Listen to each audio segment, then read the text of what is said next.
세계 지도를 유심히 들여다보면 아주 많은 지역에서 국경선이 명확하지 않아 분쟁이 벌어지고 있습니다. 세계에서 인구가 가장 많은 인도와 중국이 벌이고 있는 국경 다툼이 대표적인데요. 가장 오래된 역사를 자랑하는 두 나라는 과거 5,000년 동안 별다른 분쟁 없이 꽤 좋은 관계를 유지하고 있다가 최근 들어 싸움을 시작한 것이죠.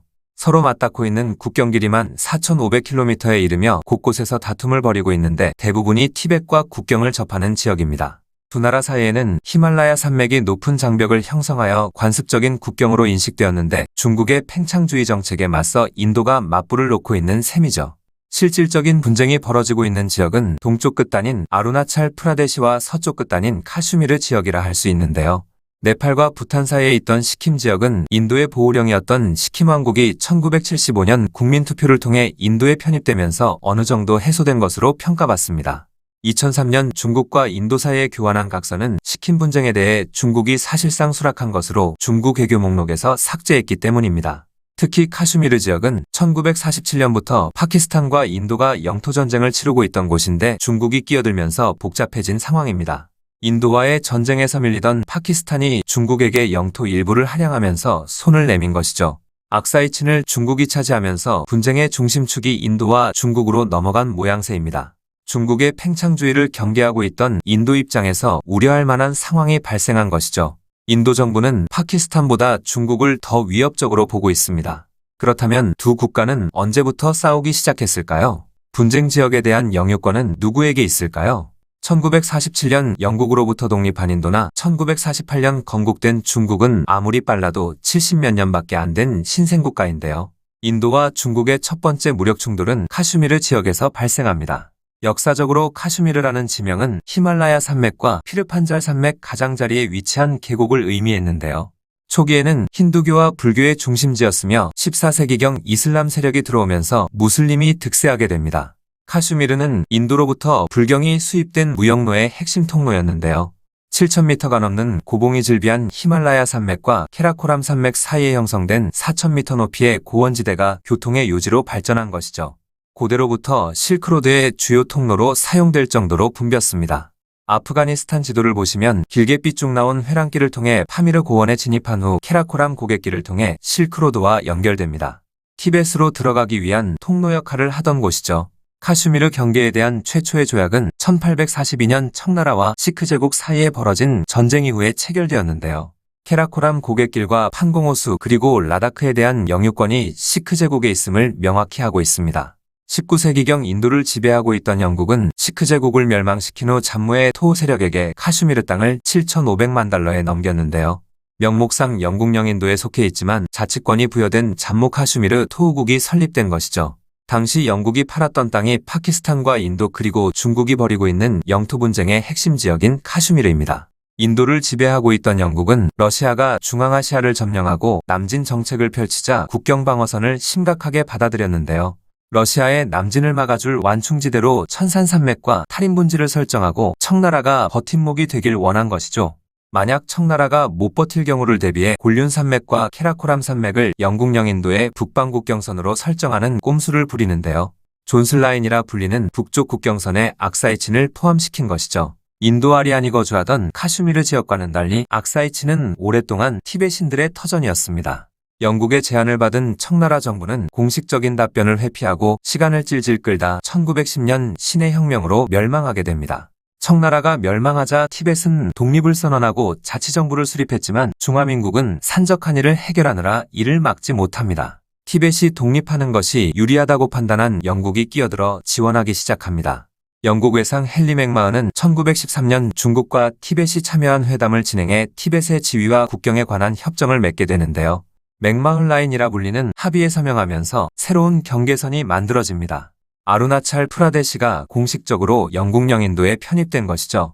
그런데 보고를 받은 중화민국 정부는 중국과 티벳의 경계에 반대하고 비준을 거부하면서 회의장을 떠나버립니다. 티벳의 독립을 인정하지 않겠다는 것이죠. 한편 카슈미르 지역의 국경 문제에 대해서는 중화민국 정부도 별다른 이견을 제시하지 않았는데요. 어물쩍 넘어간 존슨 라인이 암묵적인 국경선으로 인정된 것이죠.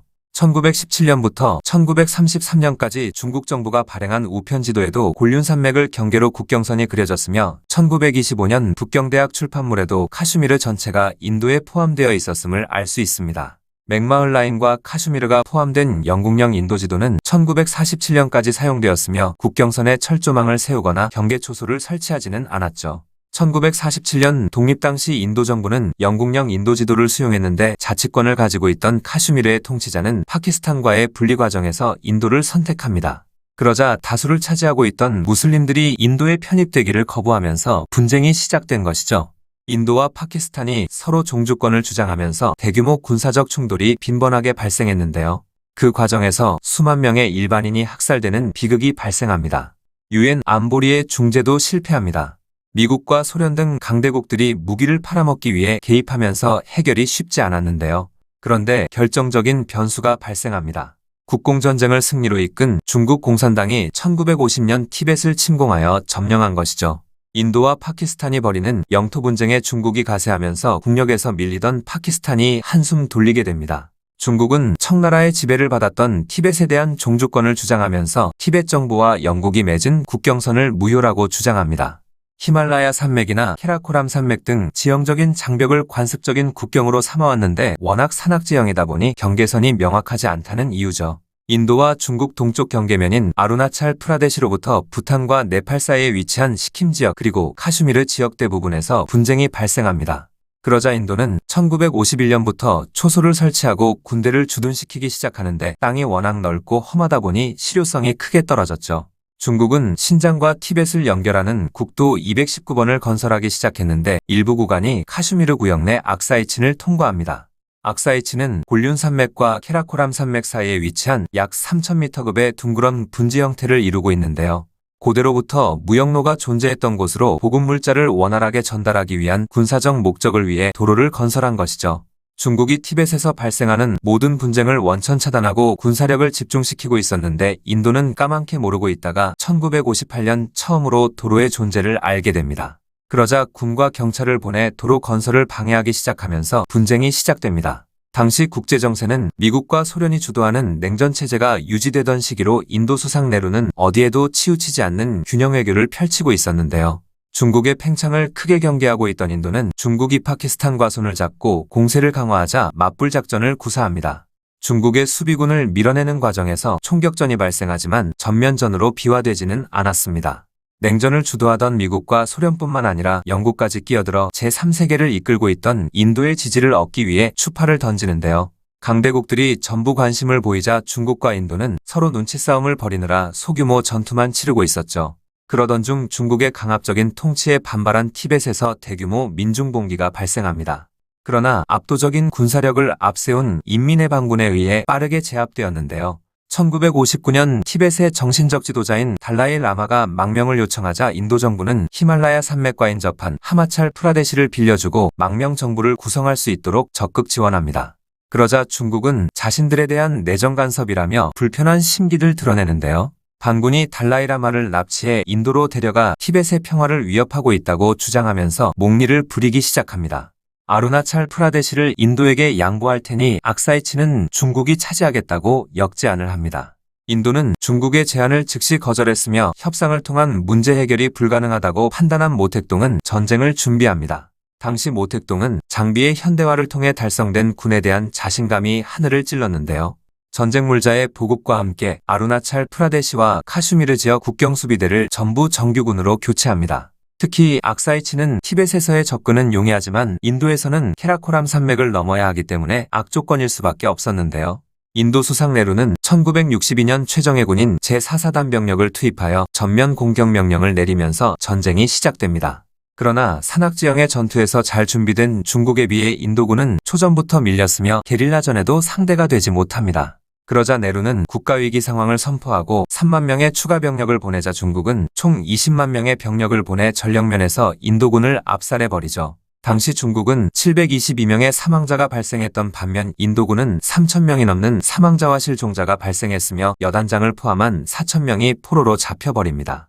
압도적인 전력차에 카슈미르가 완전히 열렸으며 인도 본토가 위협받습니다. 당황한 네루는 주울레와 협상을 통해 완충지대를 만드는 것으로 일단 중국군의 진군을 저지합니다. 그런데 중국은 완충지대로 설정한 악사이친에서 병력을 후퇴하지 않고 그대로 눌러앉아 실질적인 지배력을 행사하며 실리를 크게 챙기는 성과를 거둡니다.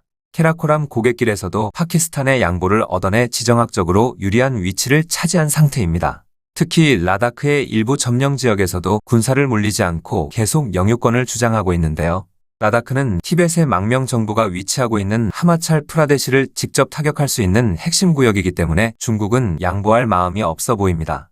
인도와 중국의 국경 분쟁은 현재까지도 계속되고 있으며 방어 전략으로 수정한 인도군은 대한민국으로부터 K9 자주포를 구입하여 공격보다는 방어전에 주력하고 있는 실정입니다.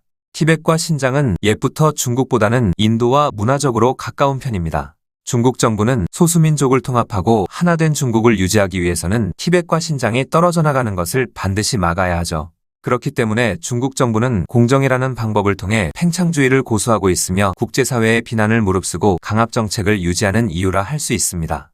국가 간 외교전에는 영원한 친구도 적도 없습니다.